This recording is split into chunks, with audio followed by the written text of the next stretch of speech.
Alors, on va donner la parole à Jacques Meurette, qui est président de la commission de la nomenclature. Donc, la CNAM, je peux dire qu'elle est souvent dans le collimateur, mais ce qui est clair, c'est qu'elle devient un partenaire de plus en plus important avec la quantité de data qu'elle détient. Et donc, on lui a demandé de parler de l'accès de nouvelles opérations, car c'est un vrai sujet.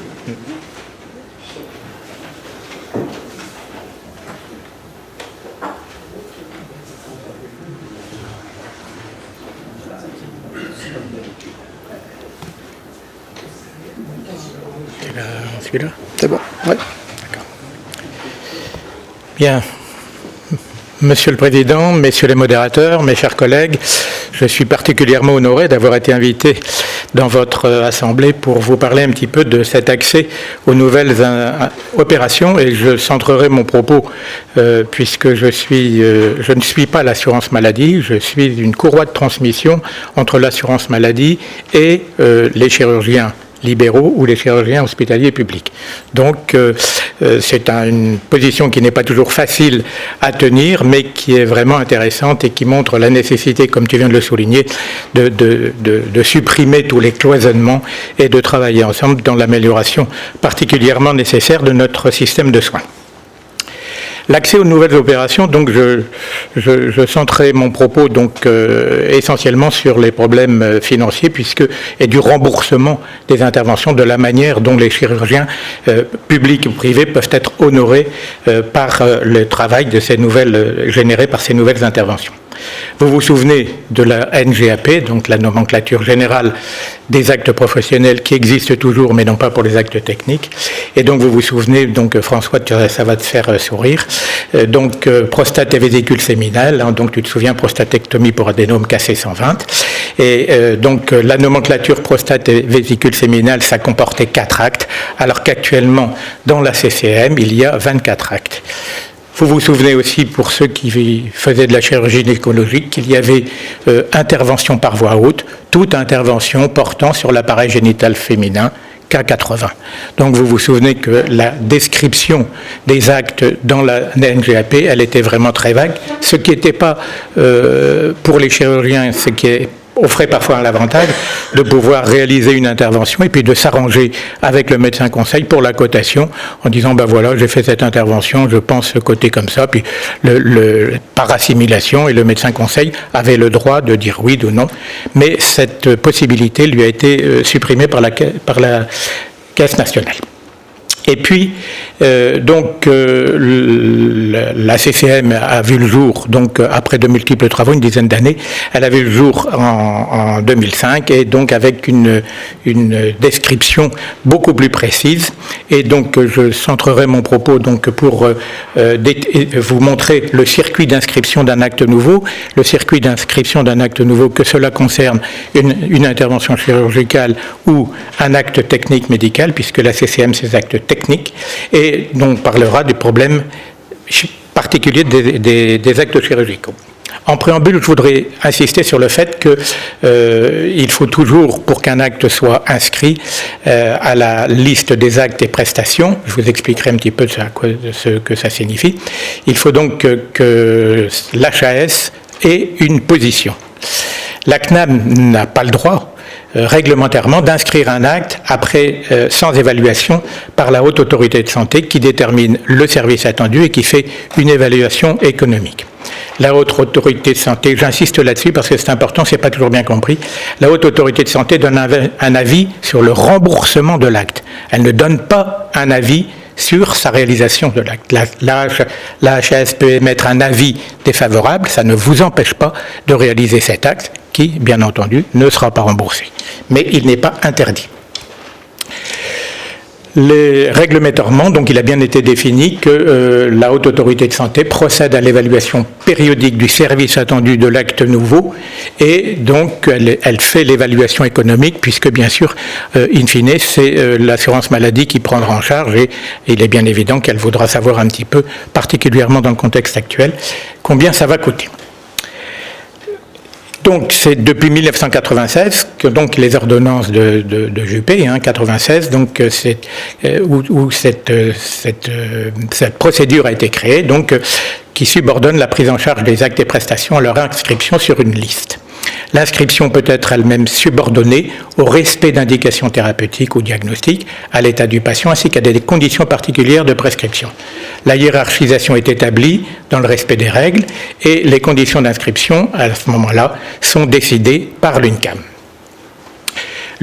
C'est l'UNCAM qui va définir le tarif en fonction de la hiérarchisation qui a été faite, en fonction de dispositions conventionnelles, et donc le scorage de l'acte aboutit in fine pratiquement systématiquement à un tarif.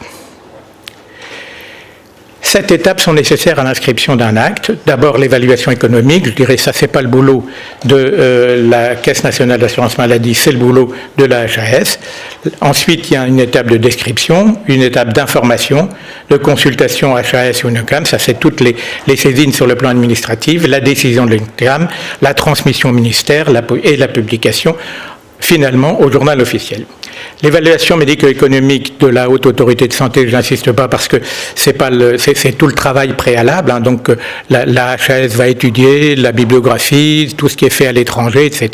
Et puis elle va donc donner un avis et elle dira à la Caisse d'assurance maladie, bon ben oui, vous pouvez, donc c'est la CNEDIMS qui va donner l'avis et qui va dire, bon, avis favorable, en fonction du service attendu, vous pouvez démarrer les travaux pour la description et la hiérarchisation. Donc, deuxième étape, la hiérarchisation, la description et la hiérarchisation.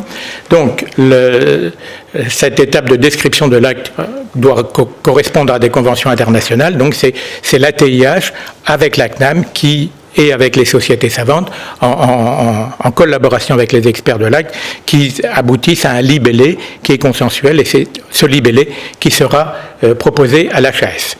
Ensuite, une fois que le libellé de cet acte est défini avec les experts, il y aura des réunions de hiérarchisation, donc avec les experts de l'acte, qui expliqueront et donc qui seront scorés par rapport aux autres actes de la spécialité. Ensuite, une fois que cette hiérarchisation sera faite, il y a une deuxième instance qui est l'instance de cohérence, dont fait partie notre ami Hubert, et donc cette instance de cohérence va décider, scorer cet acte en fonction des autres, d'une liste d'actes de toutes les spécialités, de manière à vérifier s'il n'y a pas un risque de distorsion, de manière à respecter un équilibre entre les différentes spécialités. Ensuite, la hiérarchisation, si l'instance de cohérence est d'accord, ben c'est tout, elle ne modifie pas, elle peut modifier le score, mais pas plus de 20%. S'il y a une incohérence manifeste, à ce moment-là, le processus est recommencé. Il y a une nouvelle hiérarchisation avec d'autres experts. À l'issue de l'instance de cohérence, quand l'instance de cohérence a validé la hiérarchisation, eh bien cet acte est présenté pour vote en commission de hiérarchisation des actes, donc la CHAP que je préside, qui est une commission paritaire entre les syndicats médicaux et les caisses d'assurance maladie. Et donc, à ce moment-là, une fois que c'est voté en CHAP, le processus d'inscription va se mettre en route. Donc, une fois que c'est voté en CHAP, la Caisse va informer les ministres et l'Union nationale des professions de santé, les professionnels de santé, les organisations représentatives de l'intention d'inscrire cet acte. Ensuite, l'UNCAM va saisir la Haute Autorité de Santé qui doit répondre dans les 6 mois, l'Union des organismes complémentaires d'assurance maladie qui doit également répondre dans les 6 mois. Les saisines UNOCAM donc, et de HAS, une fois qu'elles sont faites, une fois que la réponse est donnée, s'il n'y a pas d'opposition, la décision de l'UNCAM est prise et elle est adressée au ministre, puisque en dernier ressort, c'est le ministre qui décide ou non de l'inscription de cet acte. Et si le ministre ne s'y oppose pas, la décision est publiée au journal officiel et l'effet prend 30 jours à faire. Alors, je vous ai fait donc des petits schémas pour vous montrer un petit peu la complexité, finalement, ce que vous allez, j'imagine, me dire, la complexité, mais malheureusement, pour l'instant, on n'a pas les moyens de faire autrement. Donc, je vous ai mis cette diapo pour vous montrer que finalement, vous, sociétés savantes, ou les sociétés savantes peuvent demander un nouvel acte, mais le programme de l'HAS est chargé, et donc, si la société savante demande un acte, il n'y a pas de délai de réponse si vous saisissez directement l'HAS. Si l'UNCAM saisit l'HAS, eh bien, la réponse doit revenir dans les 10 mois, dans les 6 mois, éventuellement renouvelable une fois, donc ça fait 1 an déjà. Et donc, quelquefois, les sociétés savantes demandent à l'UNCAM de faire une saisine conjointe, ce que nous avons fait d'ailleurs récemment pour le bypass en oméga, j'y reviendrai. Une fois que la hiérarchisation est faite, la tarification est proposée. S'il n'y a pas, donc, l'UNOCAM a là aussi 6 mois pour répondre, donc vous êtes déjà à au minimum 1 an, quelquefois 1 an et demi. La réponse du ministre, encore 45 jours ou 15 jours s'il s'agit d'une procédure accélérée. Donc vous avez bien compris que pour inscrire un acte nouveau, il faut au minimum 16 mois. Alors ça, c'était ce qui se fait actuellement. Donc le président de la République, dans sa grande sagesse, a demandé que l'on revoie un petit peu tous ces systèmes de manière à faire bouger un petit peu les choses. Et dans le plan Santé 2022, donc il a demandé que l'on puisse revoir complètement la nomenclature des actes médicaux, de manière à intégrer plus rapidement l'innovation et à inscrire les actes manquants réalisés en pratique courante. Les problèmes qui se posent, bon, vous avez bien vu que le processus qui permet de déposer une demande, il est très limitatif, puisque si vous saisissez l'HAS directement, elle n'a pas de délai pour vous répondre, et d'autre part, elle peut vous dire, écoutez, moi j'ai trop de travail, et ce qui fait que l'HAS peut recevoir une demande directe 1 ou 2 fois par an. Donc c'est quelque chose qui, pour les interventions nouvelles, vous pouvez attendre vraiment des années. La voie de dépôt par les CNP ne permet d'en accepter qu'1 ou 2 par an, comme je viens de vous le dire. Et donc, l'UNCAM se trouve obligée de saisir elle-même l'HAS, souvent sous la pression des professionnels, mais elle se trouve de facto dans une position de juge et partie, puisqu'à ce moment-là, elle pourrait très bien ne faire passer que ce qu'elle a envie de faire passer. Les délais d'inscription sont trop longs, comme je vous l'ai montré. Alors, les CNP sont assez peu au fait des procédures d'inscription. C'est peut-être pour ça que là, on a un rôle à jouer. Il est nécessaire d'accompagner les CNP vers plus de maturité professionnelle concernant les saisines de la HAS et qu'ils intègrent la notion de charge de la preuve. Donc, je le répète, la CNAM ne peut inscrire un acte, la CNAM ne peut admettre une cotation par assimilation ou déviante. Et on a actuellement, pour les prostates, François, il y a donc actuellement la technique d'embolisation des branches de l'artère hypogastриque, donc qui n'est pas un acte validé. Et les professionnels, les radiologues, ils n'ont pas intérêt à demander la validation de cet acte. Pourquoi ? Eh bien parce qu'il y a un acte CCM qui s'appelle embolisation des branches de l'artère hypogastrique, qui a été décrite, bien entendu, vous l'imaginez, pour les hémorragies du postpartum, pour emboliser les artères utérines. Et comme les hommes n'ont pas d'artères utérines mais des artères prostatiques, l'acte, il est tout à fait adapté à ce genre de choses, alors qu'en fait, c'est une cotation que l'on peut estimer déviante. En résumé, on peut estimer qu'il y a 3 situations. Il y a un acte réellement innovant. Donc, un chirurgien a une idée, un acte réellement innovant. Je crois qu'à ce moment-là, on ne peut plus laisser, à l'heure actuelle, de manière qu'on doit réorganiser les hôpitaux, comme vous a montré Christian Espagnaud, on ne peut plus laisser les interventions nouvelles se développer comme c'était dans le temps. Et donc, il y a une procédure qui est la procédure du PHRC, qui est difficile, qui est longue. Il faudra peut-être qu'on travaille tous ensemble de manière à accélérer un petit peu et à faciliter ces procédures de PHRC. Mais pour ces actes réellement innovants, la PHRC est la procédure. Ensuite, on a un stock d'interventions chirurgicales qui sont réalisées de façon courante alors qu'elles n'ont jamais été évaluées par l'HAS. Donc c'est ce que l'HAS appelle les trous dans la raquette. Et donc on a des tas d'interventions qui sont réalisées. Je crois que comme il y a actuellement une révision de la nomenclature qui va être faite, je pense qu'il faudra que nous faisions conjointement une liste de tous ces actes qui sont réalisés en pratique quotidienne, qui sont donc, et de manière à ce qu'on puisse les mettre très très rapidement à la nomenclature.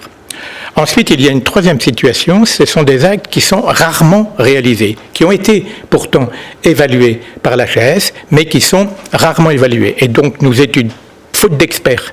Et donc, on essaie d'étudier à ce moment-là, de trouver un processus de hiérarchisation temporaire, où l'on puisse par l'instance de cohérence, par exemple, ou donc ça n'est pas défini, qu'on puisse hiérarchiser ces actes qui ne sont pas réalisés, qui ne sont pas réalisés par un grand nombre de praticiens.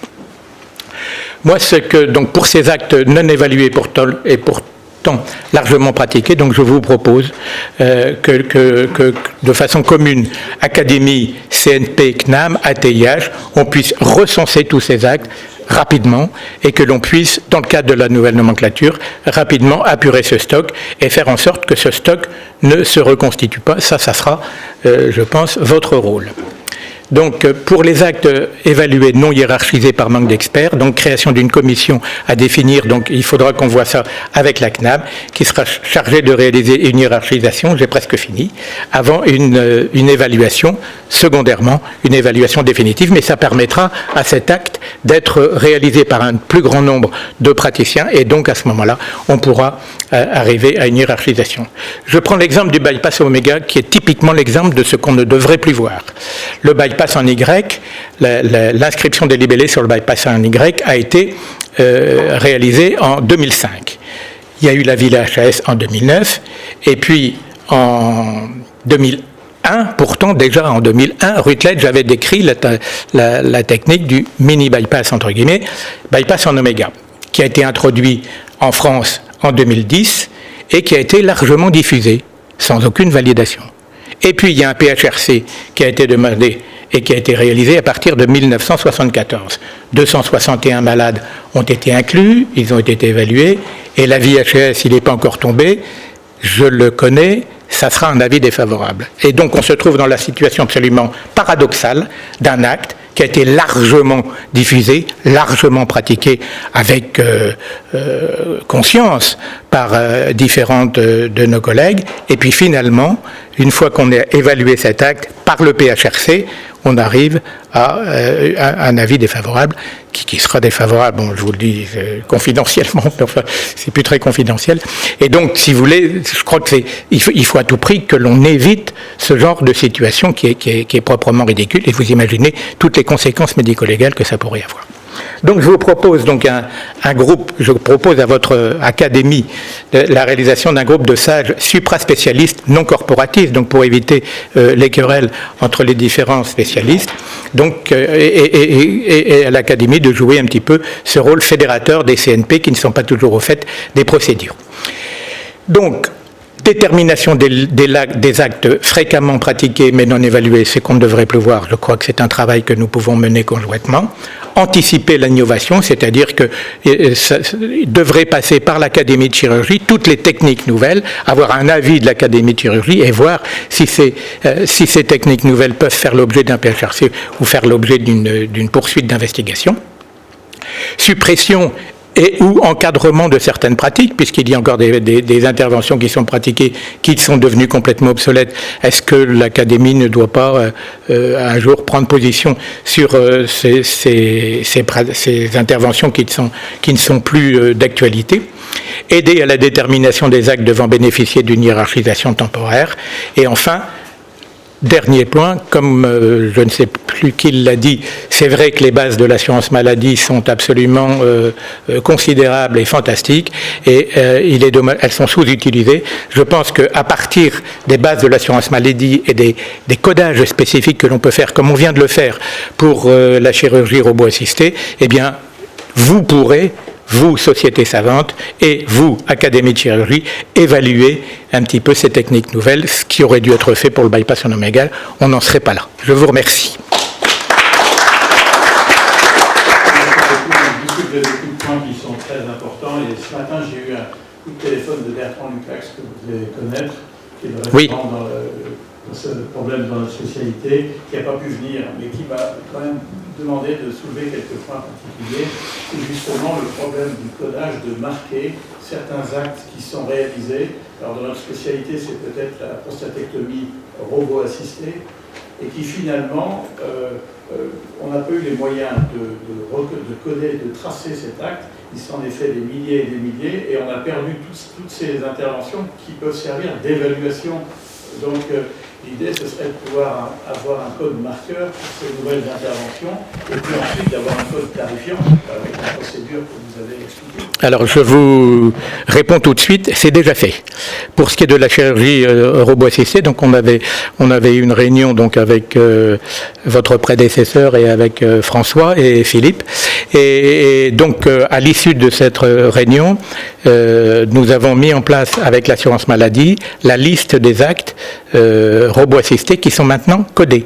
Ce qui fait que vous avez un code que la caisse appelle code d'extension documentaire, et donc ce code permet de repérer toutes les interventions qui sont réalisées avec robot. Ce qui fait que c'est effectif, je pense, depuis le mois de juillet, avec une tolérance le temps que les praticiens s'y mettent, si je puis dire. Mais je dirais qu'à partir du mois de septembre ou à partir du mois d'octobre, vous aurez toutes les interventions réalisées par robot qui seront codées. Et ce qui fait que vous pourrez, secondairement, dans un an, vous viendrez me voir, moi je pourrais vous donner les bases de l'assurance maladie, voilà les interventions qui ont été faites par robot et les interventions qui ont été faites par Célio, par la parotomie, les prostatectomies radicales ou les néphrectomies partielles, puisque ce sont les deux actes les plus fréquemment réalisés, pour lesquels un grand nombre, on pourrait avoir très très rapidement une évaluation, non pas bien sûr de la survie, non pas bien sûr, mais on pourra dans les bases de données voir les malades qui prennent un traitement pour incontinence, les malades qui prennent un traitement pour impuissance, et donc vous voyez, à partir de ces bases, vous pourrez avoir une évaluation. Ce n'est pas l'assurance maladie qui la fera, mais elle pourra... Ça fait presque 20 ans qu'on fait ce type d'intervention en chirurgie robotisée. C'est vrai qu'il faudrait qu'on puisse avoir quelque chose de très précoce dans ces interventions pour pouvoir les passer. Oui, alors... mais Il ne faut quand même pas exagérer, il faut pas toujours renvoyer à l'administration qui se glorifie d'un truc qui a 20 ans et la faute des chirurgiens quand même aussi. Micro, s'il vous plaît. Bon, tant mieux, non, c'est non, mais ce que dit Jacques est vrai, mais les chirurgiens ont aussi une responsabilité. Ouais. Responsabilité partagée. Oui, mais ça a été partagé en effet. Les histoires d'assimilation étaient un moyen de faire. Non, je pense que Jacques a dit est très important. Oui, c'est un chirurgien au départ, c'est logique qu'il nous dise des choses qui nous parlent. Mais je crois que ça permettra d'avoir des progrès en sachant, a posteriori, tu y étais pas, enfin tu étais pas dans tout ce que tu as actuellement, mais quand il y a eu les histoires des prothèses, pour lapsus des gynécologues, au départ, il avait demandé d'avoir un code spécial pour leurs prothèses, qui n'avait pas été fait parce qu'à l'époque, la table, ça n'intéressait pas. Conséquence, ils n'ont pas pu suivre les malades qui avaient ce nouveau matériel. Donc c'est pour ça que, et je remercie d'ailleurs Jacques Meurette, que l'Académie avait été voir avec Philippe Mar, et puis Richard Millet et moi-même, et on avait dit il nous faut absolument pour le robot un moyen, puisque Bertrand Lucax avait montré, il l'avait présenté d'ailleurs ici, qu'on pouvait avoir des marqueurs spécifiques, et donc aussitôt ça a été fait 15 jours après, Jacques me téléphonait pour me dire c'est décidé, on fait ça au niveau de la cour. Donc ça, je pense que c'est un gros progrès. La deuxième chose, c'est que ce que tu nous proposes de faire le recensement des actes effectués, non hiérarchisés, je pense qu'il faut en effet qu'on le fasse pour permettre d'apurer tout le passé. Je pense que la troisième chose, c'est également de généraliser les registres et d'apprendre aux chirurgiens à remplir les registres, parce que dans le futur, c'est là-dessus. Et pour en revenir à ce qui s'est passé pour le gynécologue, s'il y avait eu les registres faits, mais il ne pouvait pas parce qu'il n'y avait pas de code, on aurait vu très vite qu'il y avait des problèmes qui se posaient et on aurait pu réagir plus rapidement parce qu'avec le système actuel, comme ça peut. La néphrectomie Célio a mis 10 ans pour être acceptée. Bon, alors même si 2 ans ça paraît long, 10 ans c'est encore plus long. Donc il faut qu'on soit beaucoup plus réactif. Et il faudra aussi qu'on voit avec l'HAS, Christian pourra nous aider, pour que l'HAS, à la limite, crée une structure au niveau de l'HAS qui soit moins, enfin qui s'occupe de façon plus rapide de ces actes, parce que compte tenu de la rapidité d'évolution des technologies, que ce soit des chirurgies ou d'autres actes médicaux, on ne peut pas se permettre d'attendre 3 ans avant d'avoir un peu des idées sur ce qui peut être fait ou pas fait. Donc je crois que là, on a vraiment à travailler ensemble, et je note bien le fait que si la CNAM est d'accord pour donner systématiquement les bases de données au bout d'1 an qu'elle a eu, pour qu'on puisse les analyser au niveau des sociétés savantes et des CNP, je pense que c'est un très gros progrès. Je n'ai pas très bien compris ce qui allait se passer pour le bypass oméga. Bien sûr, je n'en fais pas, je n'aime pas ça, mais ça veut dire que vous avez, la CNAM a donné un avis de remboursement. Alors actuellement, la CNAM avait fait un code d'extension documentaire pour différencier les bypass en oméga des bypass en Y. C'est-à-dire que dans le cadre d'une demande d'entente préalable, toute chirurgie de l'obésité doit faire l'objet d'une demande préalable, et dans cette demande d'entente préalable qui a été réalisée de façon dématérialisée maintenant, depuis quelques mois, et donc le bypass en oméga était tracé, puisqu'on avait décidé avec la SOFCOM de réaliser cette procédure. Maintenant que l'HAS va émettre ces jours-ci un avis défavorable, la CNAM ne pourra plus rembourser le bypass en oméga. Moi, j'ai fait des pieds et des mains pour continuer à évaluer de manière sous réalisation d'un registre, etc. Mais je crois que c'est tout à fait... La CNAM, sur le plan réglementaire, ne peut pas rembourser un acte qui n'est pas validé. Mais ça n'empêche pas d'être réalisé. Et d'ailleurs, sur ce point, tu m'as expliqué qu'en fait, il y avait beaucoup moins de bypass en oméga que les bruits de couloir laissaient penser. On avait l'impression qu'en France, il y avait plus de bypass en oméga que de bypass en Y. Avec la traçabilité, voilà. Les vrais data. Sur 10 000 interventions, sur 10 000 interventions qui ont été réalisées par la demande dématérialisée, bon, le gros, c'est les sleeves, hein, donc les sleeves, c'est plus de 50%. Ensuite, les bypass en oméga, ça diminue régulièrement, c'est passé en 4 mois de 12 à 9%. Évidemment, puisque c'est plus remboursé. Non, mais ça l'était encore, là. Ça l'était encore. Je me flatte d'avoir appelé ce bypass en oméga dans le journal SCU Chirurgie, et il y a plus de 15 ans. J'en ai eu une expérience de 3500 environ, et j'ai posé comme Jean-Marc Chevalier, qui a une très belle expérience aussi, ma candidature à l'HAS pour être expert. Eh bien, ça a été refusé. C'est curieux.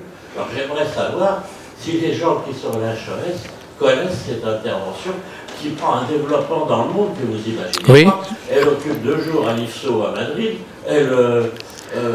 Il y a des pays comme l'Inde, par exemple, et encore d'autres, qui ont cette opération comme tête de liste, et nous, on va être les seuls à ne pas la faire. C'est quand même assez étonnant. Moi, je voudrais revenir sur la réflexion que j'avais dit tout à l'heure. Dans cette affaire, qui dure depuis plusieurs années, la société savante s'est particulièrement ridiculisée. Je le dis d'autant plus volontiers qu'il y a ici parmi nous, dont je suis, plusieurs membres du conseil d'administration de cette société savante. Nous n'avons été capables de rien maîtriser, de ne pas travailler avec la HAS, etc. Nous n'étions pas d'accord entre nous et nous n'avons pas adopté une attitude de réflexion dans l'intérêt de la population.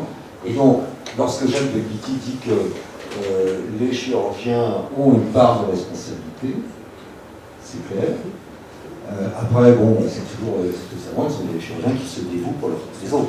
Hein, mais je pense que le rapprochement des différentes spécialités chirurgicales avec la CNAM et ses données, etc., devrait permettre d'améliorer les choses, de voir les choses plus en amont et de lever le lien plus rapidement.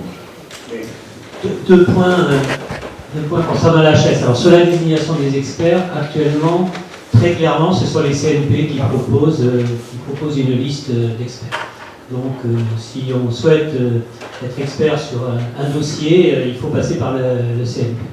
Je n'ai pas vu souvent la HAS, pour ne pas dire jamais, récuser un expert proposé par le CNP.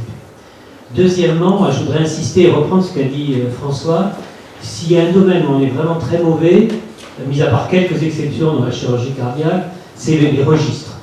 On est incapable en France de faire des registres de qualité, et particulièrement, et malheureusement, dans ma spécialité par exemple, les hospitalo-universitaires, les centres hospitalo-universitaires sont particulièrement mauvais dans la tenue de registre. Et croyez-moi, si on présente à la HAS un registre bien fait, plus exhaustif possible, au moment donc d'une étude du service médical rendu sur un acte ou sur un acte avec un dispositif, parce qu'il y a aussi le problème souvent des dispositifs implantables qui sont couplés à un acte, croyez-moi, ça a un impact extrêmement important et extrêmement favorable. Et malheureusement, il y a pratiquement sur des actes nouveaux jamais de registre, donc en fait la HAS, avec toute la lenteur qui peut la caractériser, va reprendre depuis zéro comme s'il n'y avait aucune expérience. En complément de ce que tu dis, Christian, regardez bien la nomenclature, vous avez certaines interventions où il est marqué dans les notes de facturation sous réserve de réalisation d'un registre. À ma connaissance, ça n'a jamais été fait. C'était, regardez le TVT, TVTO, c'est remboursé sous réserve de... C'est le cas par exemple des hernies discales lombaires, des prothèses pour instabilité lombaire, oui, qui ont été pratiquées pendant 20 ans sans qu'il y ait aucune reconnaissance, sans qu'il n'y ait jamais eu aucun registre, aucune étude française qui tienne la route. Et donc, la HAS et la Caisse d'assurance maladie avaient dit, bon d'accord, on accorde le remboursement. Au départ, d'ailleurs, ils avaient demandé à la société savante une liste d'équipes qui paraissaient pouvoir assurer cette mise en place de prothèses, qui peut avoir des conséquences fonctionnelles très lourdes. C'est des patients si elles ne sont pas bien mises. La société savante n'a jamais voulu donner une liste d'équipes publiques et privées validées pour mettre ces prothèses. Donc la radiofréquence. Radiofréquence. Et il est fait. On demandait la tenue d'un registre qui n'a jamais été fait. Franchement, moi je trouve que c'est fondamental que l'Académie de chirurgie se prononce sur les nouvelles techniques, les procédures, parce que la vraie question, c'est la question de la légitimité de ceux qui décident. Et c'est pas un hasard si j'ai fait le commentaire sur l'ABM pour avoir connu l'ABM. Il y a des experts, les décisions sont faites par des gens du terrain, des gens. À la HAS, il y a d'excellents experts, mais il n'y a pas d'excellents experts parce qu'il y a un élément fondamental, c'est les liens d'intérêt. C'est les liens d'intérêt, et donc, si un certain nombre de décisions de la HAS ne sont pas reconnues par la profession, ou si elles ne sont pas elles-mêmes, c'est parce qu'elles ne sont pas prises par des gens comme eux. Il y a ce problème de lien d'intérêt qui prive la HAS et qui prive d'autres d'avoir des avis. Alors, ils sont importants, ils sont étudiés, ils sont vus ces avis. Mais je crois que cet élément, on ne peut pas le mettre de côté. Ce problème de lien d'intérêt n'existe pas à l'ABM. C'est un point fondamental. Et c'est une des raisons pour laquelle toutes les décisions sont acceptées, pour laquelle tout est dit. Et puis qu'il y a une réactivité très importante. En tous les cas, moi je crois qu'il est fondamental que l'Académie de chirurgie, sans se faire d'illusions, c'est pas parce que l'Académie de chirurgie se prononcera pour dire que l'oméga qui est actuellement ceci doit se... Non. Mais au moins, cette position, elle sera prise, et voilà. Moi, je pense que c'est ça qu'il faut saisir, et pas juste un montage. Très bien. Bien. Oui.